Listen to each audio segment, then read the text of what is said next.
안녕하십니까. 2020년 5월 10일 새벽 모의 팩트 시작하겠습니다. 오늘은 심상정 정의당 대표 얘기 좀 해보겠습니다. 총선이 4월 15일 날 있었는데 그 4월 15일 이후에 어제 5월 9일이죠. 흔히 이제 총선 당선자 대회를 해야 됩니다. 그런데 당선자가 지역구에서 한 명 본인밖에 없었기 때문에 당선자 대회를 할 수 없었고 총선 출마자 대회를 하는 그런 진풍경이 어제 연출이 됐는데, 어제 그 서울 중구의 바비행 교육센터 여기에서 정의당의 21대 총선 출마자 대회라는 것이 열렸습니다. 총선 후에 열리는 출마자 대회입니다. 여기에서 이제 정의당의 그 목표와 총선에서의 성과 이런 부분에 관해서 심상정 대표가 설명을 했는데, 그 부분에 관해서 제가 심 대표가 솔직하게 인정한 부분도 있구나 하는 부분을 느꼈는데, 대체적으로는 이렇게 남한테 책임 전가를 할 수가 있나? 또 이런 식으로 전국을 진단해서 과연 앞으로 정의당의 미래가 있을까 하는 그런 의문을 갖게 하는 대목들이 많이 있어서 그 부분을 말씀을 드리겠습니다. 우선 본인의 그 솔직한 평가 중에 제가 한 대목을 꼽자면 이런 내용이 있습니다. 목표가 컸던 만큼 당내의 패배감이 짙고 제도 개혁에 중점을 둠으로써 정체성의 후퇴도 있었다, 이렇게 얘기를 했습니다.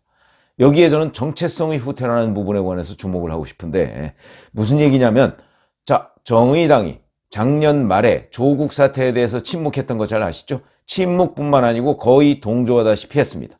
사실은 정의당이 그 정치권에서 갖고 있는 위상이라고 하는 것은 다른 당, 의석이나 아니면 국민들의 어떤 이해관계 이런 거와 무관하게 정의라는 관점, 복지라는 관점, 또는 사회적 약자에 대한 보호, 또 노동자에 대한 어떤 그 친근감 이런 것 때문에 정의감에 존재감이 있었는데, 사실 작년 같은 경우는 조국 전 서울대 교수 사회적 강자입니다. 거기다가 대통령으로부터 절대적인 신임을 받고 있던 민정수석으로서의 그는 사회적 강자 정도가 아니었죠.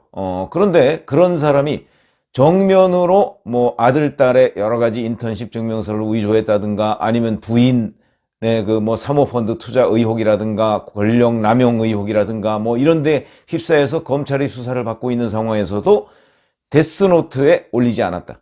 데스노트라는 건 정의당이 지금까지 민심에 따라서 이 사람은 안 되겠다 하고 얘기를 하면 바로 문재인 대통령이 그 지명을 철회하든가, 아니면은 여튼 여러 가지 조치를 취해서 그 사람의 임명을 하지 않던 그런 걸 우리가 데스노트라고 흔히 얘기했는데, 그래서 이제 죽음의 노트다 이거죠. 그런데 그게 대부분 맞았었는데, 조국 전 법무부 장관이 취임하는 그 시점에는 어느 누구보다도 사실은 데스노트에 올려야 될 사람임에도 불구하고 침묵했다. 왜 그랬느냐? 바로 4+1 체제 때문에 그렇다. 여기에서 얘기하는 제도 개혁에 중점을 뒀다는 것은 바로 연동형 비례대표제의 도입. 연동형 비례대표제를 도입하면 심상정 대표의 정의당이 의석이 거의 2배로 늘어납니다. 2배 이상 늘어납니다. 바로 그런 눈앞의 이익 때문에 정의에 침묵했다. 그래서 정체성의 후퇴도 있었다. 저는 그렇게 이해하는데, 심상정 대표가 얘기하는 정체성의 후퇴가 무엇을 의미하는지는 제가 짐작이 잘 되질 않습니다만은, 하여튼 저는 그렇게 정의당의 정체성 후퇴는 정의를 배반한 데 있다. 저는 이렇게 이해를 하고 있습니다. 자, 그리고 또 이런 얘기도 했습니다. 그동안 오랫동안 유보하고 당위적으로 생각했던 문제들을 다 내려놓고 원점에서 다시 점검해가는 시간이라고 생각한다. 이렇게 얘기했는데, 저도 이 부분은 솔직한 평가와 진단이다, 이렇게 얘기를 할 수가 있겠습니다. 무슨 얘기냐면, 여기서 오랫동안 유보하고 당위적으로 생각했던 문제가 무엇일까? 제 나름대로 판단해 볼 때는 그거는 바로 정의란 무엇인가? 이것이 아닌가?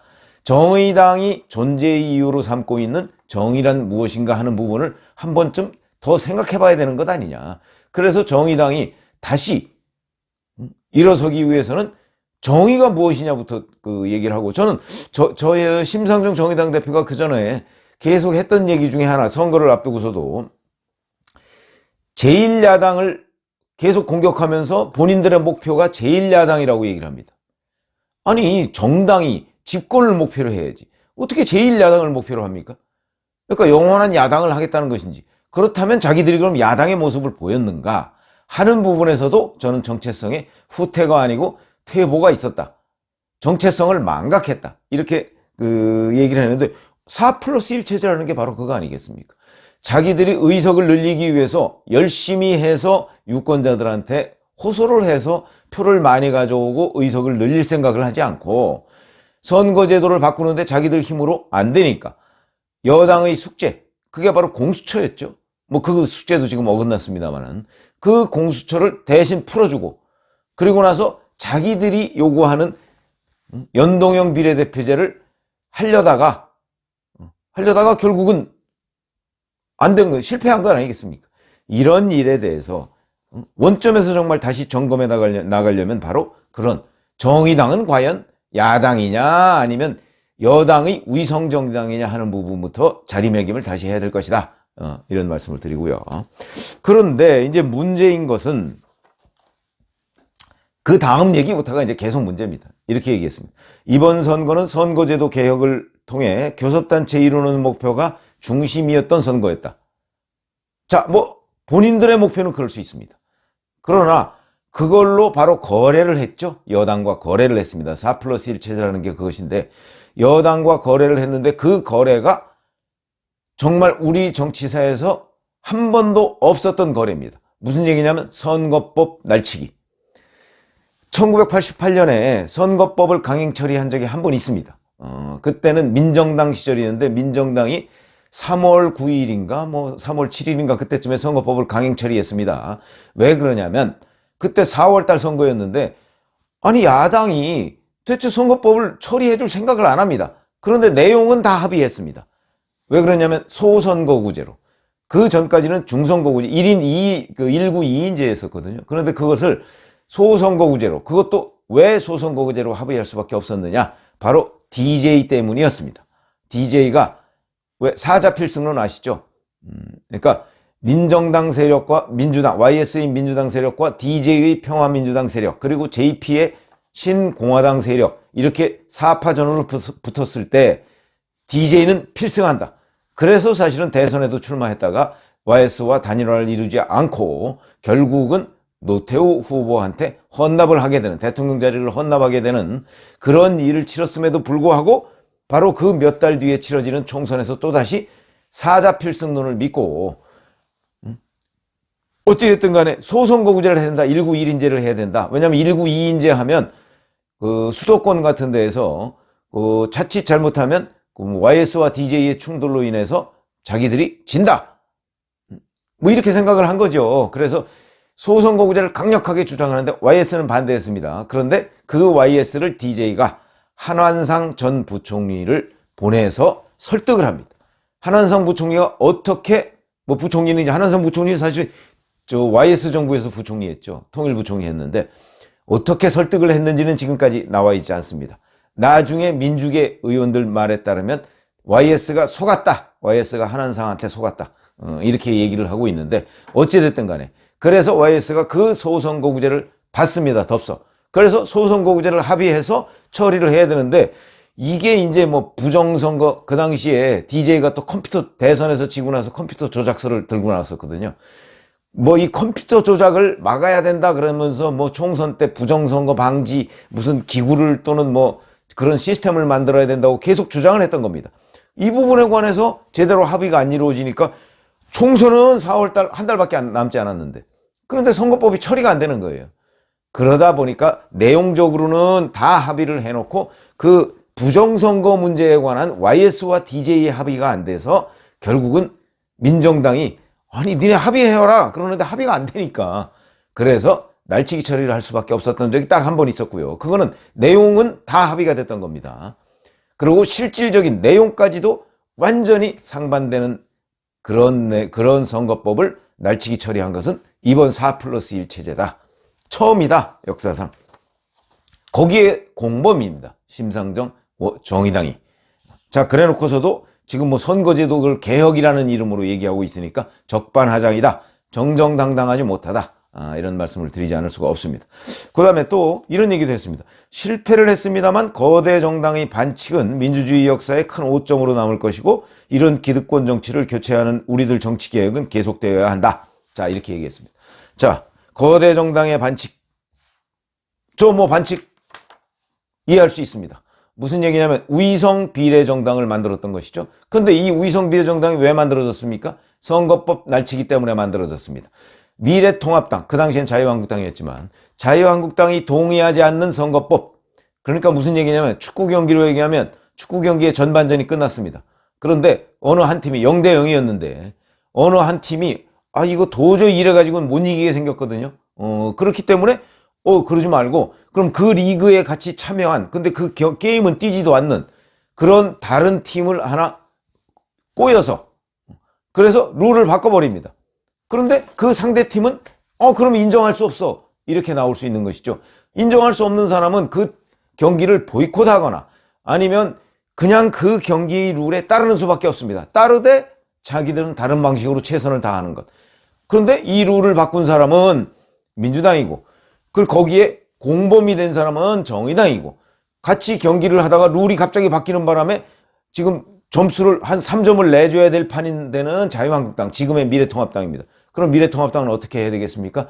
바꾼 룰에 따라서 최선을 다하는 것, 그게 곧 미래한국당을 만드는 거였다.